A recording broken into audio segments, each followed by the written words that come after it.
Okay, so I've just got back from Iguazu Falls on both the Argentinian side and the Brazilian side after the recent floods at the beginning of November 2023.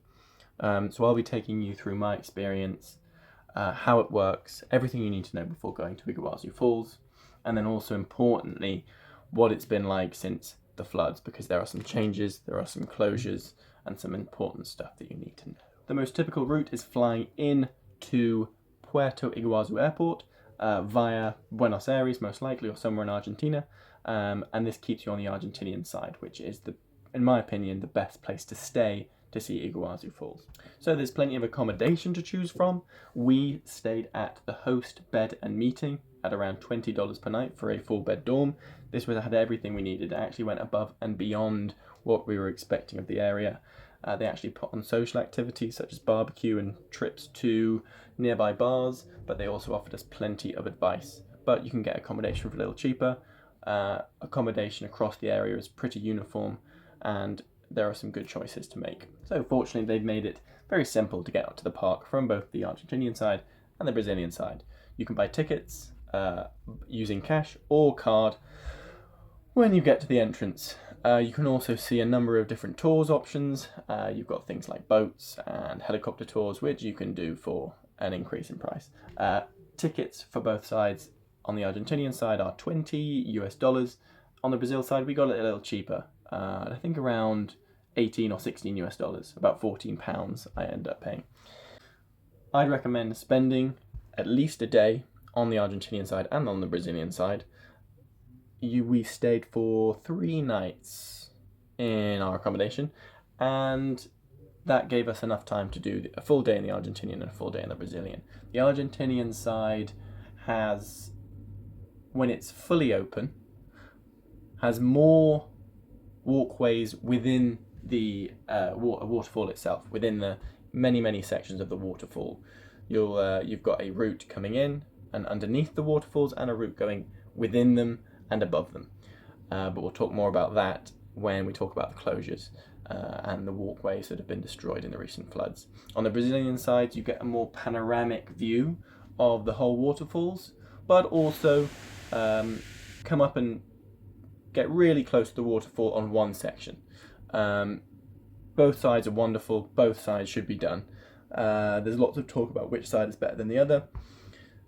I probably prefer the Brazilian side for reasons which I'll explain, but the Argentinian side was absolutely essential also, and is well worth doing. Now, when you stay on the Argentinian side, it means you have to get through the border to get to the Brazilian side.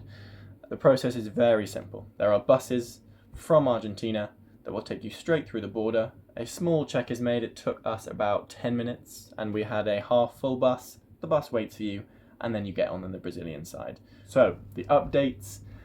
Given the recent flooding in the surrounding area, the park was closed early November 2023, November 4th I think it was. So anyone travelling to Iguazu Falls in the vicinity of November in the coming months, probably right through the summer season and the high season up until the new year and beyond, should be careful about about the closures to certain walkways that have happened since the flood. So the damage to the walkways is more severe on the Argentinian side. The main 2 walks, in fact the main 3 walks you do on the Argentinian side are the inferior walk, the superior walk, and the walk that will take you to the Devil's Throat, which is the most extreme and amazing aspect of the Argentinian side. Now, when we were there a few days after the closure,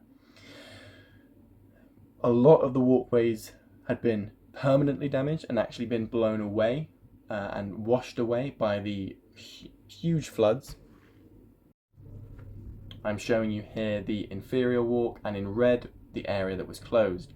For the superior walk, again, there were quite severe closures. What is normally a large loop, which will take you around, again taking around 2 or 3 hours, was closed off for this large section. The walkway is completely damaged.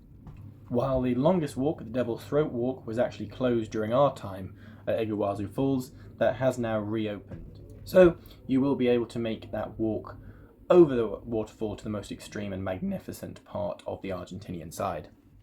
On the Brazilian side, no damage has been done to the walkways.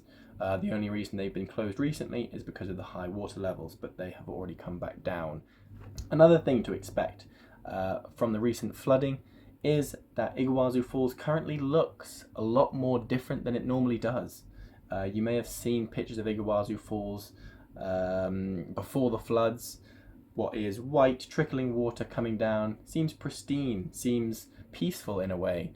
At the moment, it is magnificently powerful. It is also, rather than white, it is brown because the floods have taken mud and have taken away a lot of the surrounding area.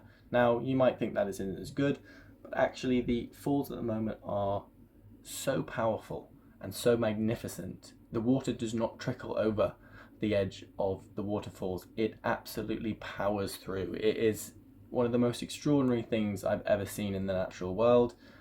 These waterfalls are already extraordinary, and is a quite different experience at the moment, seeing the tirades of water, is that a word? Water coming over each of the waterfalls. The 275 there are in total, and currently you can come out to a platform right up close to the hugely powerful waterfall coming up on the west side, on the Brazilian side, which personally was my favorite experience. We went out and you get absolutely drenched, but you can almost reach out and touch it and feel the power that is currently flowing over the waterfalls in Iguazu Falls. It is without a doubt one of nature's greatest wonders, and is definitely worth a visit when you go to South America. So thank you for watching. I hope you find this useful. There might be more videos to come in my travels in South America.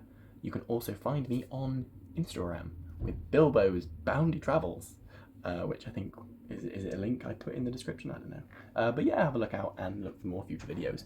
Toodle pip now.